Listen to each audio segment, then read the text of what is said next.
போட்டி நிறைந்த உலகத்தில் சிறந்த போட்டியாளர்களாகவும் ஒருவனுக்கு இலக்கு ஒன்றை மட்டும் கையில் கொண்டு எதிர்நோக்குகின்ற தேர்வுக்காக தன்னை தயார்படுத்தி கொண்டிருக்கும் அனைத்து மாணவ மாணவியர்கள் அனைவருக்கும் வணக்கம். தொடர்ந்து எங்களுடைய எஸ்ஆர்எம் யூடியூப் சேனலை பாருங்கள். பிடிச்சிருந்தா லைக் பண்ணுங்கள், ஷேர் பண்ணுங்கள். பக்கத்தில் இருக்க பெல் ஐக்கானையும் மறக்காமல் கிளிக் பண்ணி உங்களுடைய கமெண்ட்ஸை முழுமையாக தெரிவிங்க. இன்றைக்கி நம்ம பார்க்க போகிறது குடியரசுத் தலைவர்களை கால வரிசைப்படுத்தி எழுதுக அப்படின்ற டாப்பிக்கில் நம்ம பார்க்க போகிறோம். இது பார்த்திங்க அப்படின்னா கண்டிப்பாக நமக்கு 1 மார்க் கொஷினில் ஒரு கொஷின் இருக்குது. ஸோ ஆர்டர் வைஸாக கேட்பாங்க. இல்லை அப்படின்னா குடியரசுத் தலைவர் கொடுத்துட்டு இவங்க எத்தனாவது குடியரசுத் தலைவர் அப்படின்னு சொல்லிட்டும் கேட்கலாம். சரியா? இது ரொம்ப ஈஸியாக வச்சுக்கலாம். எப்படின்னு பார்த்தீங்கன்னா ஒரு கதை சொல்கிறேன், அதை நல்லா கவனமாக கேளுங்க. கேட்டுட்டு அதுக்கப்புறம் நான் எக்ஸ்ப்ளனேஷன் கொடுக்குறேன். அதாவது ராஜாவும் ராதையும் ஃப்ரெண்டு. இவங்க 2 பேரும் பார்த்தீங்க அப்படின்னாக்கா ஜாலியாக எங்கே போகிறாங்க, ஜாலியாக கிரிவலத்தை சுற்றி பார்க்குறக்காக போகிறாங்க. போகும்போது ஏதோ ஒன்றை பார்த்துட்டு பக்குன்னு சொல்லி பயந்து போகிறாங்க. பயந்து போனோடனேவும் அவங்க கையில் வச்சுருந்த நீளத்தை என்ன செஞ்சிடறாங்க, கொட்டிடுறாங்க. கொட்டின உடனேவும் அதை பார்த்துக்கிட்டு இருந்த ஒருத்தவர் அவங்கள பிடிச்சிட்டு போய் ஜெயிலில் அடைச்சிட்றாங்க. ஜெயிலில் அடைச்சோடனே அவங்க ரொம்ப ஃபீல் பண்ணுறாங்க. ஃபீல் பண்ணிவிட்டு உடனே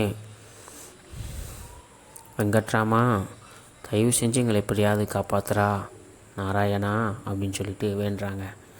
அதை பார்த்துக்கிட்டு இருந்த ஒருத்தவர் இங்கே வாங்க அப்படின்னு சொல்லி அவங்கள கூப்பிட்றாரு. கூப்பிட்டு எனக்கு ஒரு சலாம் போடுங்க சொல்லிட்டு சொல்கிறாரு. சலாம் போட்டோடனே நீங்கள் போய் அங்கே ஒரு பாட்டி இருப்பாங்க, அவங்கள பாருங்கள். அவங்கள பார்த்துட்டு உங்களுக்கு என்ன பிரச்சனையோ அவங்கள்ட்ட சொல்லுங்கள். சொன்னீங்கன்னா பிரம்மா வர்றதுக்குள்ளேயும் உங்களுடைய பிரச்சனை தீந்துடும், இல்லைன்னா உங்களுக்கு கோவிந்தா தான் அப்படின்னு சொல்லிடுவாங்க. ஸோ இதுதான் கதை. இப்போ நம்ம இந்த குடியரசுத் தலைவரை எப்படி ஆர்டர் பண்ணணும்னு பார்ப்போம். ராஜாவும் ராதையும் ஃப்ரெண்டு. ஸோ ராஜா அப்படின்னா டாக்டர் ராஜேந்திர பிரசாத், முதல் குடியரசுத் தலைவர்.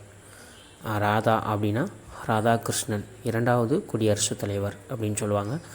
அதாவது ராஜாவும் ராதையும் ஃப்ரெண்டு. இவங்க எங்கே போகிறாங்க, ஜாலியாக சுற்றி பார்க்க கிரிவலம் போகிறாங்க. ஜாலியாக அப்படின்றது பார்த்திங்கன்னா ஜாகிர் ஹுசேன். ஸோ 3வது குடியரசுத் தலைவர் ஜாகிர் ஹுசேன். ஜாலியாக எங்கே போகிறாங்க, கிரிவலம் சுற்றி பார்க்க போகிறாங்க. கிரிவலம்ன்றது 4வது குடியரசுத் தலைவர் வி கிரி அப்படின்னு சொல்லுவாங்க. ஜாலியாக கிரிவலம் சுற்றி பார்க்க போகிறாங்க. போனோடனே ஏதோ பார்த்துட்டு பக்குன்னு சொல்லி பயந்துடுறாங்க. அப்போ 5வது குடியரசுத் தலைவர் பக்ருலின் அகமது அலி அப்படின்னு சொல்லுவாங்க. பக்குன்னு பயந்து கையில் வச்சுருந்த நீளத்தை கொட்டிடுறாங்க. ஸோ 6வது குடியரசுத் தலைவர் நீலம் சஞ்சீவி ரெட்டி. நீளத்தை கொட்டிடுறாங்க. கொட்டினோடனே அவங்கள பிடிச்சிட்டு போய் ஒருத்தவங்க ஜெயிலில் அடைச்சிடுறாங்க. ஸோ கியானி ஜெல்சி அப்படின்றவங்க 7வது குடியரசுத் தலைவர். அப்படியா இவங்க என்ன செய்கிறாங்க, வெங்கட்ராமா எப்படியாவது காப்பாற்றுறா தயவு செஞ்சு நாராயணான்னு சொல்கிறாங்க. ஸோ வெங்கட்ராமன் அப்படின்றது 8வது குடியரசுத் தலைவர். தயவு செஞ்சு காப்பாற்றுறா தயாராம் சஹானி அப்படின்றது 9வது குடியரசுத் தலைவர்.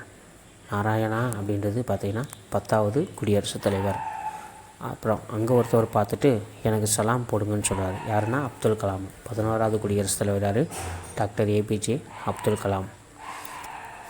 அடுத்து பார்த்திங்கன்னா அதை பார்த்துக்கிட்டு இருந்தவர் அங்கே போயிருக்காங்க ஒரு பாட்டினானா பிரதீபா பாட்டீல். அப்போ 12வது குடியரசுத் தலைவர் பிரதீபா பாட்டீல். அதாவது அங்கே பார்த்துட்டு உங்கள் பிரச்சனையை சொல்லுங்கள், பிரம்மா வர்றதுக்குள்ளேயும் உங்களுக்கு ஒரு தீர்வு கிடைக்கும், இல்லைனா அதை கோவிந்தா தான் அப்படின்னு சொல்லுவாங்க. ஸோ 13 பார்த்திங்கன்னா பிரணாப் முகர்ஜி, இல்லைனா கோவிந்தாவாயிருன்னு சொல்லல.